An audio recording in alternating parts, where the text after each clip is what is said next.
Perkenalkan, saya Muhammad Taufik Kurniawan dari Universitas Negeri Malang.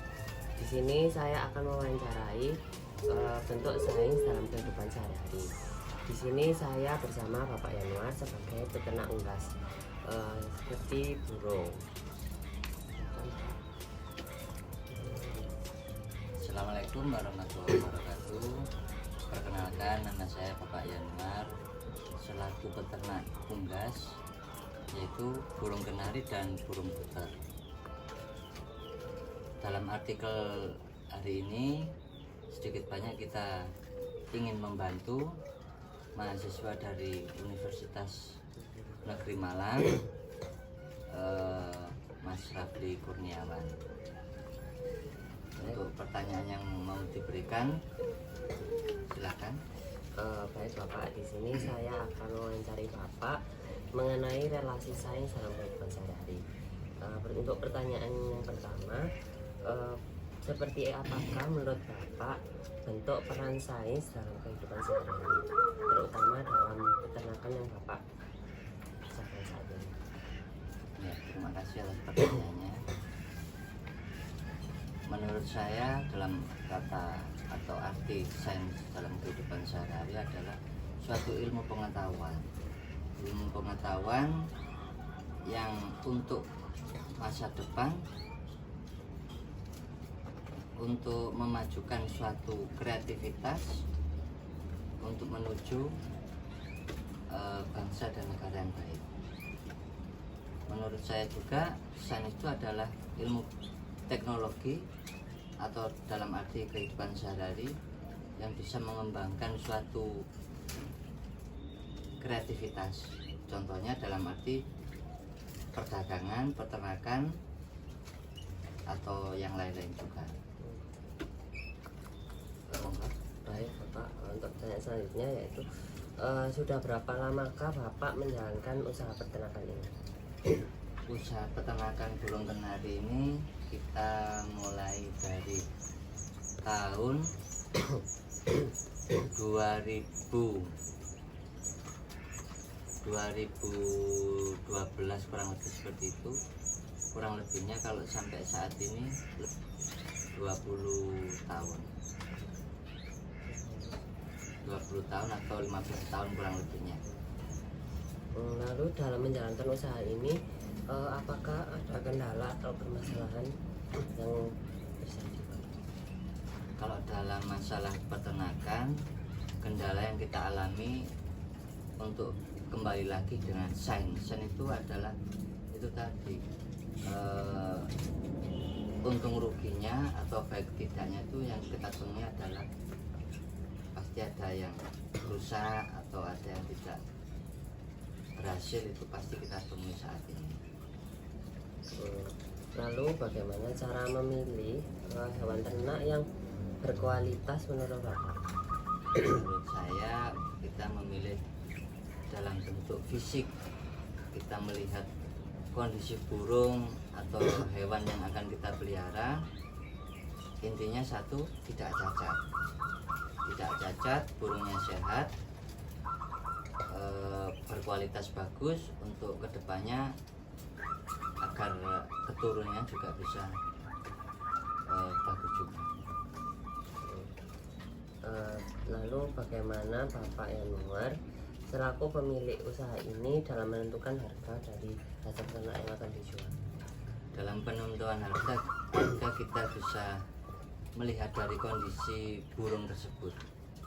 Seandainya burung tersebut berukuran kecil atau tanggung atau besar, itu relatif dalam arti harga pasar dan peminatnya yang memberikan suatu komitmen harga. Lalu sekitaran berapa harganya untuk setiap bibit yang akan diternak? Untuk bibit atau yang bahan yang kita buat atau yang kita mau untuk kedepan yang lebih baik, itu melihat kondisi burung dalam arti untuk seri. Ada seri lokal, seri AF, F1, F2, Yorkshire dan lain sebagainya. Kalau untuk masalah harga itu relatif. Untuk kenari yang jenis lokalan bentuknya atau jenisnya kecil itu kisaran masih 100.000 untuk bibit yang bagus, bisa juga di atas 150.000. Untuk AF1 dan sebagainya itu pun juga relatif, melihat fisik dan bentuk burungnya juga. Lalu untuk tempat ternak atau daerah yang digunakan untuk ternak ini apakah juga berpengaruh Bapak dalam setiap hasil dari panen? Sangat-sangat berpengaruh. Seperti contoh yang kita breeding ini saat ini adalah burung kenari. Burung kenari itu sangat senang di tempat-tempat yang agak hangat. Terlalu panas juga akan merusak telur. Di kondisi yang dingin mereka pun juga nggak akan bisa berkembang biak dengan baik. Jadi yang dibutuhkan untuk saat ini untuk breeding kenari ini itu tempat yang hangat, relatif hangat.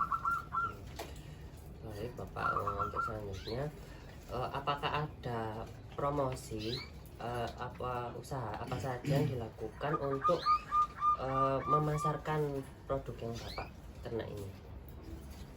Kalau untuk promosi atau cara memasarkan, waktu sebelum ada HP yang sekarang, masih HP yang lama itu, kita bisa lewat HP atau SMS atau mendatangi tempat kios yang kita tuju.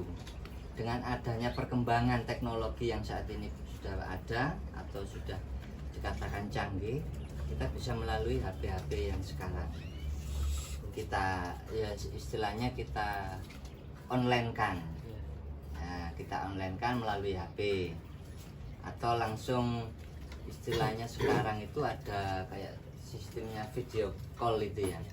Jadi customer atau konsumen yang akan membeli suatu burung itu bisa dicek langsung lewat video tanpa kita mendatangi tempatnya, justru customer sendiri yang akan datang ke sini. Nah, lalu bagaimana dengan adanya promosi yang Bapak lakukan tersebut terhadap persaingan selama Bapak mempromosikan hasil ternak ini? Kurang lebihnya kita saat ini kalau masalah promosi sepertinya jarang kita lakukan. Kalau untuk persaingan itu pasti ada, karena memang harga dari pasar atau tengkulak atau distributor, tempat pengepul burung itu memang berbeda.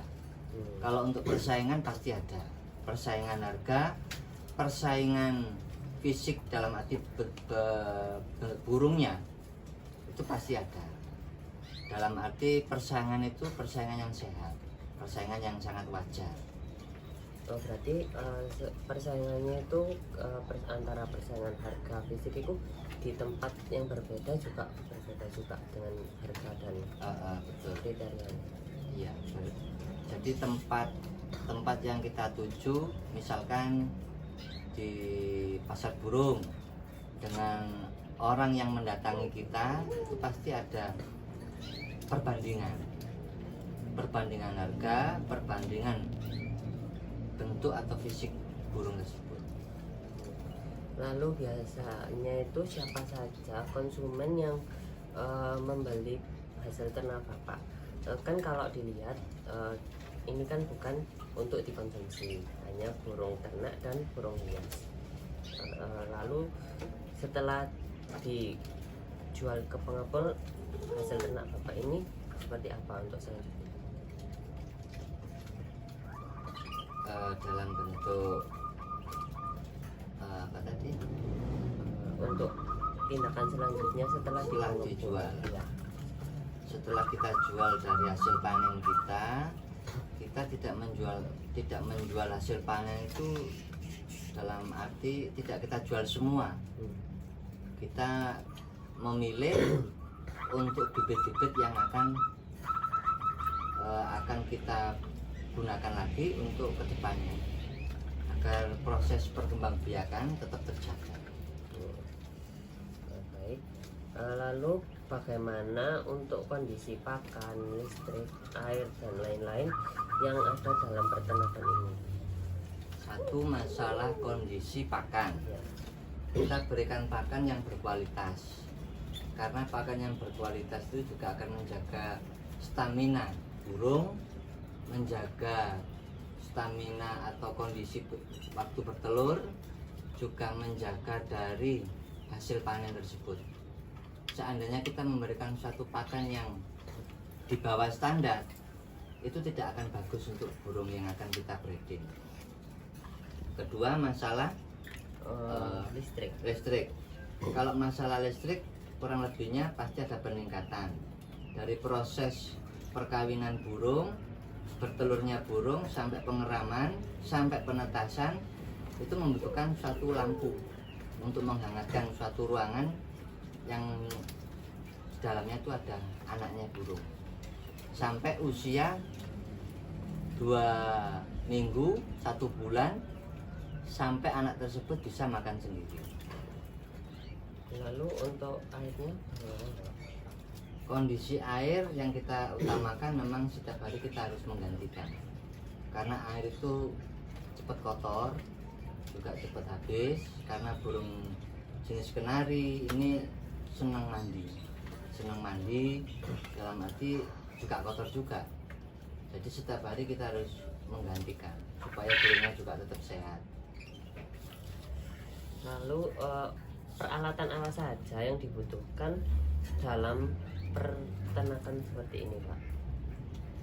Untuk material Ya. yang kita butuhkan, satu, kandang. Ya. Kandang burung seperti ini, pok-pokan. Yang kedua seperti ini, kalau orang-orang yang biasa itu umbaran. Untuk anak-anak yang sudah makan sendiri, biasanya kita taruh tempat seperti ini. Untuk indukan yang mau kita jodohkan, tempatnya seperti pok-pokan seperti itu. Jadi satu pok ini, satu box dalam arti jantan dan betina, sampai menghasilkan telur. Nanti sudah bertelur sampai menetas, anaknya sudah besar, kita baru pindahkan ke tempat umbaran seperti ini. Lalu jenis pakan apa saja yang diberikan untuk ternak ini, Pak? Dan apakah ada kriteria khusus untuk hewan ternak yang akan dijodohkan atau tidak? Itu apakah ada perbedaan dalam memberikan pakannya juga? Kalau untuk masalah pakan, karena yang kita breeding jenis kenari dan puter pelung, kalau untuk jenis kenari kita pakai biji-bijian seperti millet putih, kenari seed, biji sawi, atau nugget seed. Terus untuk extra foodingnya kita berikan suatu sayuran. Untuk sayuran bisa sawi putih, bisa sawi yang hijau itu ditambah dengan telur. Terus selanjutnya diberikan suatu asinan, itu dari cocoknya sotong itu loh, Ya. yang putih itu. Kalau untuk jenisnya yang puter belung, kita biasanya pakai jagung atau millet putih bisa. Lalu berapa lama jangka waktu sistem panen dalam pemeliharaan ternak seperti ini, Pak?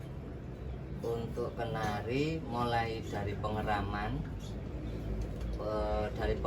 sampai menetas itu 2 minggu, berarti 14 hari. Ya. 14 hari sampai meloloh, sampai anaknya bisa mandiri itu kurang lebihnya 1,5 bulan sampai 2 bulan. Untuk hasil panen yang bisa kita keluarkan kurang lebihnya umur 2 bulan pun juga bisa, tapi rata-rata kurang lebihnya 3 bulan. Sama dengan juga puter pelung juga 14 hari. Untuk proses penjualan kurang lebihnya 3 bulan. Dari sekian lama Bapak menjalankan usaha ini, apakah ada surat atau izin usaha yang Bapak peroleh dari pemerintah atau dari pihak mana Pak? Alhamdulillah kita juga sudah pernah mengurus surat izin. Surat izin itu pun juga sudah di ACC, juga dibuatkan. Jadi usahanya peternakan dan juga yang lain itu sudah ada surat izin. Lalu kembali lagi ke peternakan yang tadi Pak ya. Dari seluruh usaha Bapak, terutama di peternakan ini, mulai dari pembibitan sampai panen, lalu bagaimana cara Bapak untuk menanggulangi limbah yang dihasilkan dari ternak ini? Artinya limbah berarti suatu kotoran, satu kotoran yang dari hasil atau peternakan ini. Satu yang kita jaga itu adalah jangan sampai kita ini mengganggu lingkungan. Ya, yang berikutnya, setiap kali kita membersihkan dalam keseharian itu mesti kita sediakan kantong plastik. Kita sediakan kantong plastik, jadi kotoran apapun kita masukkan ke kantong plastik. Jadi jangan sampai mengganggu lingkungan juga atau pencemaran air di gorong-gorong kita juga atau lingkungan yang lain.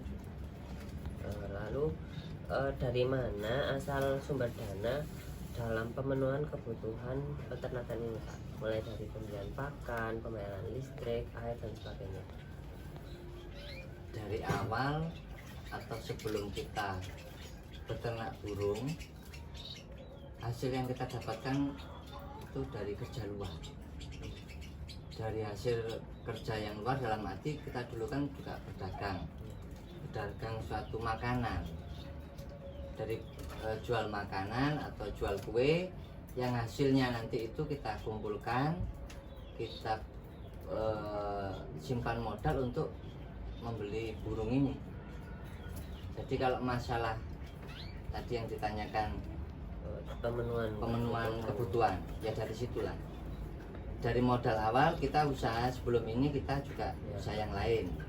Setelah kita memegang usaha ini untuk pakan, extra fooding, itu dari hasil kita jual anakan ini tadi. Jadi dari hasil panen ini. Dari hasil panen ini kita putar lagi. Sebagian kita jual, sebagian lagi kita berikan pakan, sebagian lagi untuk kebutuhan sehari-hari. Lalu nih Pak, untuk pertanyaan terakhir, berapa persen perkiraan resiko usaha dalam peternakan ini? Berapa persen dalam arti keuntungan atau kerugian? Keuntungan juga, kerugian juga. Untuk kerugian dan keuntungan ini namanya kita ini tidak tahu ya Mas Rafli ya. Kita ini juga ikhtiarnya untuk berusaha kalau bisa kita untung terus. Karena semua ini bukan hak kita, pasti ada ruginya. Kalau untuk perbandingan rugi dan untungnya itu memang nggak bisa diprediksi, karena ini suatu kenyataan yang ada. Kurang lebihnya untuk kerugian yang biasa kita alami itu kurang lebihnya hampir 40%, 50%. Dalam arti dari hasil panen yang sudah kita perkirakan sekian persen nanti hasilnya bagus, ternyata lain. Ada yang mati, ada yang lepas, ada yang sakit, jadinya nggak bisa dijual. Jadi perkiraan yang istilahnya itu belum pasti ya, kurang lebihnya 40 atau 50%. Untuk yang terakhir, harapan Bapak dalam perkembangan peternakan ini di masa yang akan datang itu seperti apa Pak? Untuk harapan kita selaku peternak apapun, entah itu kenari, perkutut, unggas-unggas yang lain atau ayam hias, burung dara dan sebagainya, ya kita berharap mereka dan kita semua itu bisa sukses dan berkembang biak dengan baik tanpa ada rekayasa dalam arti burung yang sakit ya kita ngomong yang sakit, jangan rekayasa untuk yang burung sakit kita promosikan dalam arti bentuk fisik yang bagus, tapi dalam keadaan nyata burungnya sakit. Untuk harapan kita yaitu kita sama-sama bekerja, kita mencari rezeki untuk kedepannya tambah sukses lagi. Baik, sudah cukup dari saya Bapak. Iya. Terima kasih sudah menyempatkan waktu Iya, dan bertemu dengan saya. Sekali lagi saya terima kasih dan mohon maaf Iya, apabila sama-sama. salah kata dan perbuatan. Iya, sama-sama. Mudah-mudahan untuk kedepannya kita hanya selaku peternak, dengan adanya wawancara seperti ini kita berharap dan kita juga bisa mendoakan mudah-mudahan Mas Rafli bisa menjadi orang yang sukses dalam untuk kehidupan sehari-hari, menjadi orang yang berguna bagi nusa dan bangsa, berbakti kepada kedua orang tua, juga berguna bagi agama. Baik Bapak, terima kasih. Ya.